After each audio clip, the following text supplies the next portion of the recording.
Halo sobat, selamat datang kembali di channel kami NKRI. Berita terhangat, berita terupdate di hari ini. Like, komen, dan subscribe-nya. Mantap! Ganjar ungguli Prabowo dan Anies di survei Populi Center, pengamat bicara capres latar belakang Jawa. Tribunnews.com, Jakarta, Populi Center merilis hasil survei terkait elektabilitas tokoh yang disebut-sebut bakal meramaikan Pilpres 2024. Survei yang dilakukan oleh Populi Center menunjukkan bahwa terdapat 6 tokoh yang disebut-sebut bakal maju dalam pemilihan presiden, Pilpres 2024, yaitu Ganjar Pranowo, Anies Baswedan, Prabowo Subianto, Jenderal Andika Perkasa, Puan Maharani serta Airlangga Hartarto. Hasil survei menunjukkan, Gubernur Jawa Tengah Ganjar Pranowo merupakan sosok dengan elektabilitas tertinggi untuk menjadi presiden. Jika 3 nama yang akan menjadi Capres 2024, responden menjawab Ganjar Pranowo menjadi yang paling banyak dipilih dengan 29,7%, diikuti Anies Baswedan 29,2%, dan Prabowo Subianto 27,6%. Peneliti Populi Center Olivia Prastiti dalam acara rilis survei di kawasan Mampang Perapatan, Jakarta, Rabu, 26 Oktober 2022. Kemudian, ada nama Jenderal Andika Perkasa sebesar 5,3%, Puan Maharani sebesar 2,8%, sedangkan Airlangga Hartarto sebesar 1,3%.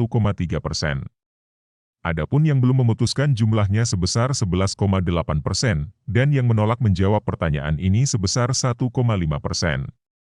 Sementara untuk tingkat elektabilitas calon wakil presiden, Cawapres, Ridwan Kamil mendapat dukungan paling tinggi dengan 17,1%, kemudian disusul oleh Sandiaga Salahuddin Uno, 15,8%, Agus Harimurti Yudhoyono, 12,3%, Jenderal Andika Perkasa, 8,3%, Erick Thohir, 7,8%, dan Hovifah Indar Parawansa, 7,3%.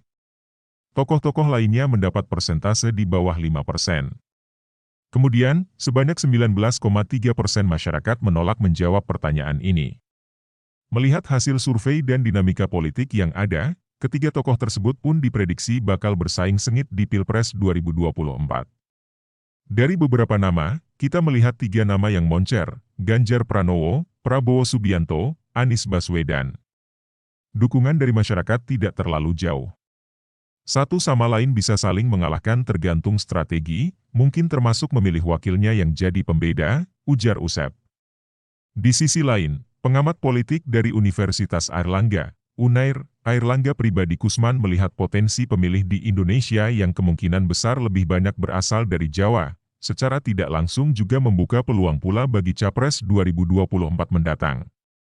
Saya pikir bahwa kemudian latar belakang Jawa itu akan sangat berpengaruh, tapi faktor tersebut juga sangat ditentukan juga oleh bagaimana strategi dan inisiatif dari masing-masing calon untuk mendapatkan dukungan suara, ujar Airlangga. Menurutnya, jika kedua identitas itu kemudian ditempatkan pada satu kubu politik untuk mendapatkan dukungan, maka hal tersebut dapat menyelesaikan persoalan polarisasi sosial di satu sisi, dan menambah dukungan politik dari masing-masing pihak.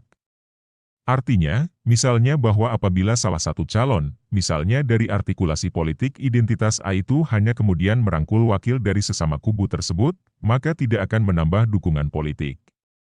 Tapi kalau bisa cross identity maka kemungkinan itu akan bisa perluas untuk menang dari calon tersebut. Itu yang saya pikir bisa jadi catatan, pungkasnya. Sebagai informasi, survei Populi Center ini diselenggarakan pada 9 hingga 17 Oktober 2022. Survei ini dilakukan terhadap 1.200 responden yang tersebar di 34 provinsi se-Indonesia. Survei ini memiliki margin of error 2,83% pada tingkat kepercayaan 95%.